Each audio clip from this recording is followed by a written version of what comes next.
je piatok, som bližšie a bližšie k vám. Dnes budem jazdiť na krásnej kobylke, má 16 rokov. Dúfam, že bude super jazda.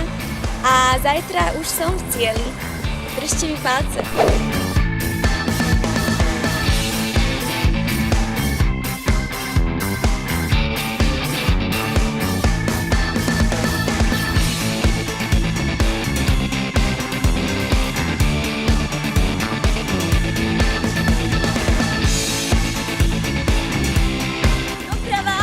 Doprava!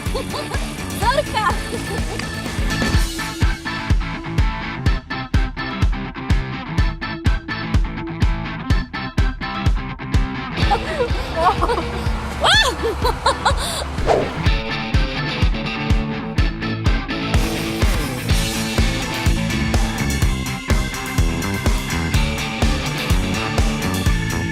Tak koniec 5. etapy, toto sa mi páčilo najviac. To bol veľmi pekný zážitok, Zorka bola fakt taká, že úžasná. A teším sa na zajtra, na festivale.